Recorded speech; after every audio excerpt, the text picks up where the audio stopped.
Coach Shondell with 5 sets with Dave. Coach, just talk a little bit about recap this weekend, how it went. You guys traveled down to Kentucky. Yeah, we went down to Bowling Green, Kentucky, and faced 3 pretty good teams down there. We started with Austin Peay State University, who I think is going to have a great season. I don't know if they're much improved because I'm not that familiar with them. I just know that they're going to beat people this season. I really like their team for kind of a mid-lower range Division I program. They are tough. They play hard. They have fun. They're well coached. And we opened up with them at 1 o'clock in the afternoon, and we beat them in 3. But it wasn't easy. I think the first game was 25-23, and then the next 2 we beat them down a little bit. But I like them, and we played well. We played Danielle Catino, our freshman middle, all 3 matches. We had Zaria Stahl got a lot of time. We ran a 6-2 offense with Lydia Dimke and Val Nickel setting, and it went the way that we hoped it would. We wanted to play 3 and get out of there before playing Western Kentucky that night. And then we played Western Kentucky, who was a team that beat us here a year ago in a 5-game match. And we really had prepared pretty well for Western Kentucky.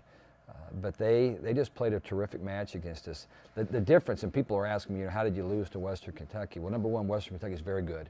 They always have been. They always will be as long as Travis Hudson is coaching that team. They play a different style of volleyball. They run a real unique offense, very fast to the pins, and then a second tempo set in the middle. And but they've got 2 perfect middles for that system, and then a setter that's a freshman did a great job of running the show. And we just made too many errors. In games 1 and 2, we made 31 errors combined, and they made 12. So you can do the math on that. We're 19 points behind the game already, and yet we still played it to 28-26. We got beat in the first game, 25, I think 21 in the second game. And then we came out after the break and started adjusting a little bit better to their game and cutting down on our errors, and won, I think, 25-19. Then we won 25, I think, 14-13. We really played well in that game. And then, as you know, Kylan, you get into a 5th game, and what's happened up until that point in time can be out the window, and it's just a fresh start. We got behind the 8 ball. We got down, I think, 4-1, and we're fighting back, and we're down 14-10, and did a great job of tying it back up at 14 before they got the last 2 points. So really a good win for them. Not a bad loss for us. I liked the way we competed against Western Kentucky, and really liked the way we played. Annie Drews had an incredible match with 33 kills. Val Nickel played well. And for the whole tournament, then we came back the next day and played Western Michigan, who I think is going to compete for the Mid-American Conference title this year, and played very well against them, beat them in fairly routine fashion because we played well. And again, Annie Drews had a good match. I thought that Amanda Neal had her best weekend as a Boilermaker, and Kate Workman, who's our DS, had a really good weekend. So, I feel pretty good about the way we played down there despite the 1 blemish to Western Kentucky. Talk a little bit about Annie Drews. You said that she had 33 kills against Western Kentucky, which is the most for a Boilermaker since 2000. Just talk about how you can sustain that for a whole long 5-set match. Well, Annie's worked very, very hard. When she came in a year ago, she was very highly talented, but kind of green as far as quality experience goes. But had just an incredible volleyball physique. I think she's got a bionic arm. I mean, she can just hit and hit and hit and never seems to lose anything. Kind of even get stronger as the match goes on. And I've been waiting for this for quite some time. I've known what we have. You know your players, and I know she was special from the time we got here. But it takes time to establish that confidence and a range of shots. And she is starting to establish a tremendous range of going from the line to sharp angle to deep corner to mixing soft shots and seeing the block so much better than she did a year ago. But most of it is just belief in self, and she really is starting to have great confidence in what she's doing, and that's going to open things up so much. It's not just about what it's going to do for her, but now with opponents looking at, okay, 33 kills in one match, 23 kills in the next match, they're going to have to focus their defense on that, which is going to allow then our middles to be more open, our left side hitters to be more open, our setter to be more aggressive, and so it just makes it better for everybody. Right. So putting this past weekend behind us, Okay. and yes, there was a loss, but losses build teams up, and you figure out each other, and it's just preseason still. So coming up, you're back home. Just talk about the 3 teams that are going to be in this weekend, and just how you feel you guys are going to do. Well, I think we have 3 solid programs coming in. We open up with St. Louis University. Kent Miller coaches that team and is a really good coach and is building that program step by step. I think they're 7-2 coming to town and have some good wins, and may have emerged as the best opponent on paper in this field.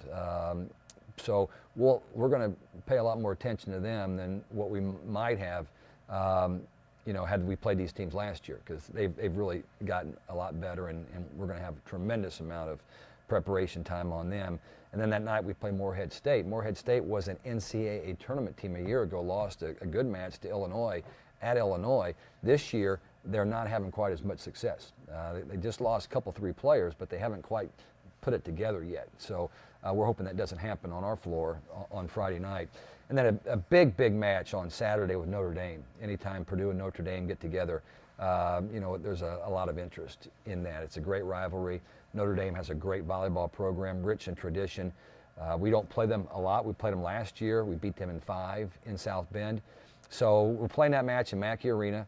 We'd like to get 8,000 to 10,000 people to come in and watch a Purdue-Notre Dame matchup. Those that come to watch football against Southern Illinois, we hope that they'll stick around and come out and watch our volleyball team play. We think it will be well worth the price of admission. That's an 8 o'clock start in Mackey Arena. So just going off that a little bit, it's in Mackey. It's a huge game.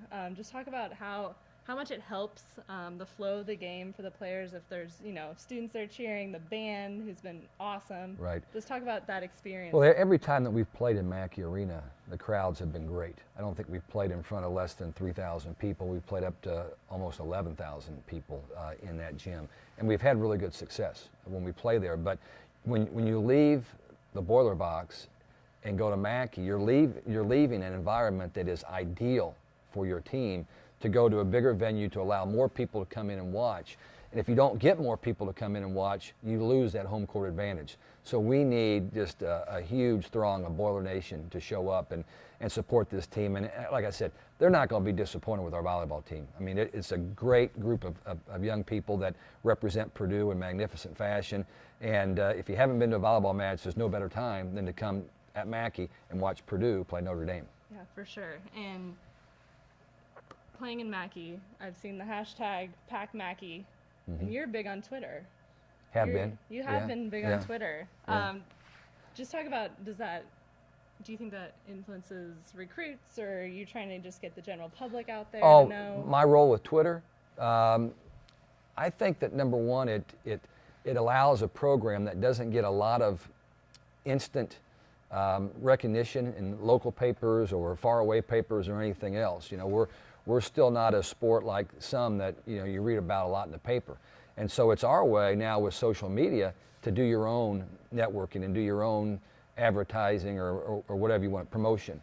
And so I feel like that's an area that I can help our program, whether it be getting the word out to get more fans to watch us play, to let the people across the world know about Purdue volleyball, but also for recruits.